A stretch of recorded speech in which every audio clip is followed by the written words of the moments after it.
জিন্দাবাদ জিন্দাবাদ Go back, go back. Go back, go back.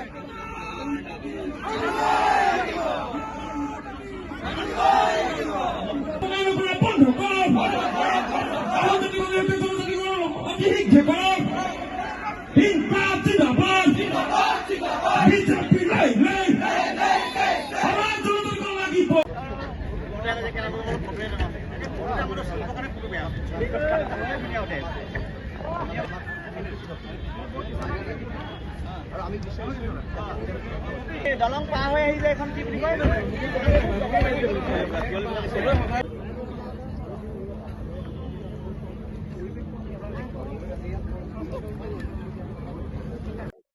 জাতি গঠন কৰা জনগোষ্ঠীটো আজি দিশহাৰা, আজি সৰ্বহাৰা, আজি নিষ্পেষিত নিপীড়িত শাৰীত আমি আছো। আমাৰ কঁকাল ভাগি গৈছে। সেইকাৰণে আজি অসমৰ সৰ্বস্ত্ৰ ৰাইজ আহিলে ওলাই আহিছে আৰু সকলোৱে একেমুখে ক'ব বিচাৰিছে যে জাতি গঠন কৰা এই জনগোষ্ঠীটো আপোনালোকে সংৰক্ষণৰ মৰ্যাদা দিয়ক, আমাক স্বায়ত্ব শাসন আৰু জনজাতিকৰণৰ মৰ্যাদা দি জাতিটো ৰক্ষা কৰক। আৰু তাৰ কাৰণে চৰকাৰৰ চকু ফুল কৰিবৰ কাৰণে যে হাজাৰ হাজাৰ জনগণ ইয়ালৈ ওলাই আহিছে আৰু এই হাজাৰ হাজাৰ জনগণে এটাই মেছেজ দিব বিচাৰিছে যে আপোনালোকে এই আহোম জনগোষ্ঠীটো অন্যায় নকৰিব, আপোনালোকে থলগিৰি খিলঞ্জীয়াৰ পক্ষত থাকি আপোনালোকে কাম কৰক, আপোনালোকে বহিৰাগত বিদেশীৰ বনিয়াৰ তলত থাকি আপোনালোকে কাম নকৰিব। সেই মেছেজটো আমি ঐতিহাসিক বৰ্ডিং খেলপথাৰৰ পৰা চৰকাৰক আমি দিব বিচাৰিছোঁ। আমি চৰকাৰক ক'লো যে আপোনালোকে যিহেতু টাই আহোম জনগোষ্ঠীৰ মনৰ কামবিলাক আপোনালোকে কৰি দিম বুলি কৈছে, গতিকে আপোনালোকৰ লগত আমি আছো। কিন্তু আমি ভুল কৰিলো বা আমি শেহতীয়াকৈ বুজিলো যে তেখেতলোকে আমাক এটা ভুল বাৰ্তা দিলে, তেখেতলোকে আমাক মিছা কথা আৰু জাতিটোক সৰ্বতো প্ৰকাৰে তেখেতলোকে সৰ্বশান্ত কৰাৰ এক কুট কৌশল তেখেতলোকে ৰচিলে। আমাক অৰ্থনৈতিকভাৱে কোঙা কৰি পেলালে, ৰাজনৈতিকভাৱে আমাক সংক্ষিপ্ত কৰি আনিলে, সাংস্কৃতিকভাৱে আমাক গোটেইখিনিতে আমাক মাধৰ মাৰি দিলে। তাৰ পৰা আমি শিক্ষা লৈছো আৰু শিক্ষা লৈ আজি ৰাইজ ৰাজপথলৈ ওলাই আহিছে আৰু সকলোৱে একেলগে ক'ব বিচাৰিছে ৰক্ষাৰ কাৰণে কৰা সংগ্ৰাম, এই সংগ্ৰাম অস্তিত্ব ৰক্ষাৰ এক সংগ্ৰাম।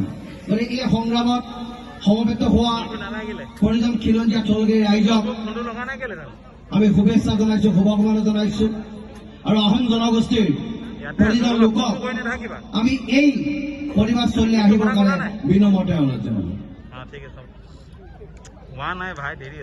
এই জনগোষ্ঠীকে কি কৰা নাছিল, নিজৰ সৰ্বোচ্চ ত্যাগ কৰি স্বদেশ আৰু স্বজাতিৰ কাৰণে সৰ্বোচ্চ ত্যাগ কৰি গুচি গ'ল। যি সময়ত সংবিধানৰ কোনো পৰিকাঠামো সৃষ্টি হোৱা নাছিল, যি সময়ত গণতন্ত্ৰৰ কোনো পৰিভাষা নাছিল, সেই সময়ত স্বৰ্গদেউসকলে অঘোষিত সংবিধানৰ জৰিয়তে অসমৰ প্ৰতিটো জাতি জনগোষ্ঠীক সমবিকাশ আৰু সমমৰ্যাদাৰে এটা নতুন অসমীয়া জাতি গঠন কৰি থৈ গ'ল আৰু সকলোকে যোগ্য মুখ্য বসুন্ধৰা হিচাপে লৈ সকলোকে আপোন কৰি ল'লে আৰু এটা নতুন জাতি গঠন কৰিলে। আৰু নতুন জাতি গঠন কৰাৰ পাছত আজি এই জনগোষ্ঠীটোৱে হাতৰ ভিক্ষাৰ পাত্ৰ লৈ আজি ৰাজপথত আহি ক'বলগীয়া হৈছে যে আমাক জীয়াই থকাৰ অকণমান সুবিধা প্ৰদান কৰক, আমাৰ জনগোষ্ঠীটো ৰক্ষা কৰক, নহ'লে জনগোষ্ঠীৰ অনাগত ভৱিষ্যতৰ দেশ হৈ গুচি যাব।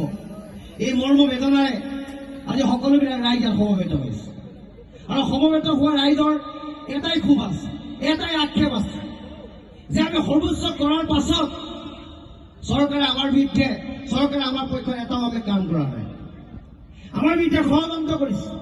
সমষ্টি গিনি নিৰ্বাচনৰ নামত আমাৰ পৰা ৰাজনৈতিক অধিকাৰ কাঢ়ি লৈ গুচি গৈছে। ভুল ক'ত, কি কৰিলো আমি?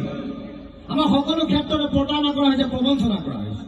এই কথা বতৰাবিলাক আলোচনা কৰিবৰ কাৰণে ইয়াত আমি সকলো সমবেত হৈছো। সকলোৱে কথা বতৰাবিলাক পাতিব, দীঘলীয়া মিটিং আমি নকৰো।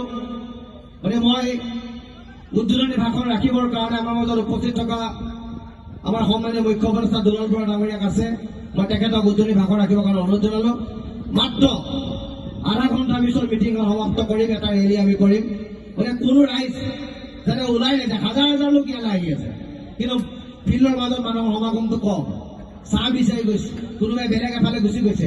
এই ধৰণৰ মনোবৃত্তিয়ে যদি আন্দোলন কৰোঁ ইস্পিত লক্ষ্যত আমি উপনীত হ'ব নোৱাৰিম। গতিকে দুলাল বৰা ডাঙৰীয়া আছে, মই তেখেতক মাইক্ৰফোনটো আগবঢ়াই দিছোঁ। আমাৰ মাজত প্ৰতিষ্ঠাপক সম্পাদক অৰুণ গগৈ ককাইদেউ